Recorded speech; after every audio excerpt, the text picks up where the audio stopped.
சகோதர சகோதரிகளே, உங்கள் அனைவருக்கும் ஆண்டவர் இயேசு பாடலுடைய கிறிஸ்து பிறப்பு பெருவிழா வார்த்தைகளை பெருமகிழ்ச்சியோடு நான் தெரிவித்துக் கொள்கிறேன். 2023 ஆண்டுகளுக்கு முன்பாக இந்த உலகத்தில் அவதரித்த ஒரு மாபெரும் வரலாற்று சிறப்புமிக்க ஆண்டவர் இயேசு பாடலுடைய பிறப்பு விழாவைத்தான் ஒவ்வொரு ஆண்டும் வெகு விமரிசையாக நாம் கொண்டாடி கொண்டிருக்கிறோம். அதுபோல் இந்த ஆண்டும் உலகளாவிய திரு அவை இயேசு பாடலுடைய இந்த பிறப்பு விழாவை பெருமகிழ்ச்சியோடு கொண்டாடி கொண்டிருக்கிறது. இந்த இயேசு பாடலுடைய பிறப்பு யாரெல்லாம் இருளில் இருந்தார்களோ அவர்களுக்கு ஒளி கொடுக்கக்கூடியதாக இருந்தது. யாரெல்லாம் துன்ப துயரங்களிலே போராட்டங்களில் இருந்தார்களோ அவர்களுக்கெல்லாம் நிம்மதி தரக்கூடியதாக இருந்தது. யாரெல்லாம் மன உளைச்சலிலும் இன்னும் அடிமை தாகத்திலும் இருந்தார்களோ அவர்கள் அனைவருக்குமே மாபெரும் மகிழ்ச்சியூட்டக்கூடிய ஒரு நற்செய்தியாக இருந்தது. அந்த விதத்தில் இந்த வருடம் எல்லா மக்களுமே மகிழ்ச்சியோடு கொண்டாடி கொண்டிருக்கிறார்கள். எல்லாருடைய வாழ்க்கையிலுமே ஏற்ற இறக்கங்கள் இருக்கிறது, பிரச்சனைகள் இருக்கிறது, போராட்டங்கள் இருக்கிறது.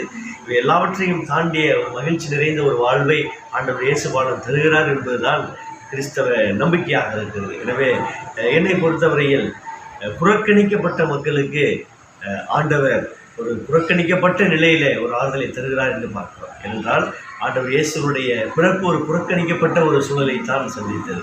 அவருக்கு பிறக்க இடமில்லை, அவருக்கு பிரசவம் பார்க்க ஆட்கள் இல்லை. இன்னும் அவர் பிறந்த உடனே அவரை கொள்வதற்கு ஆட்கள் தேடிக்கொண்டிருந்தார்கள். தப்பித்து ஓடக்கூடிய ஒரு சூழ்நிலை, நம்ம எல்லாவற்றையும் தாண்டி ஒரு பதற்றமான சூழ்நிலை தான் அவருடைய பிறப்பு சூழ்நிலையிலே இருந்தது. எனவே யாரெல்லாம் புறக்கணிக்கப்பட்ட நிலையில் இருக்கிறார்களோ எல்லோருக்குமான ஒரு மகிழ்ச்சிக்குரிய ஒரு செய்தியைத்தான் ஆண்டவர் இயேசுடைய பிறப்பு நமக்கு சொல்லி காட்டியதாக நாம் பார்க்கணும். எனவே இந்த ஆண்டும் யாரெல்லாம் இந்த புறக்கணிக்கப்பட்ட சூழ்நிலையில் இருக்கிறார்களோ, அது சமூக ரீதியாக, அரசியல் ரீதியாக, மொழி ரீதியாக, ஜாதிய ரீதியாக, கலாச்சார ரீதியாக புறக்கணிக்கப்பட்டு தனிமை அனுபவித்துக் கொண்டிருக்கக்கூடிய ஒவ்வொருவருக்கும் இயேசு கிறிஸ்துவனுடைய பிறப்பு ஒரு மாபெரும் மகிழ்ச்சியாக இருக்கிறது என்ற ஒரு சிந்தனையை தான் இந்த வருடம் அவருடைய பிறப்பு செய்து சொல்கிறார். எனவே நாம் இந்த ஆண்டு மிக சிறப்பாக கொண்டாடுவோம். பிறந்திருக்கிற இயேசு பாலன் நம் ஒவ்வொருவரையும் நிறைவாக ஆசீர்வதிக்கட்டும்.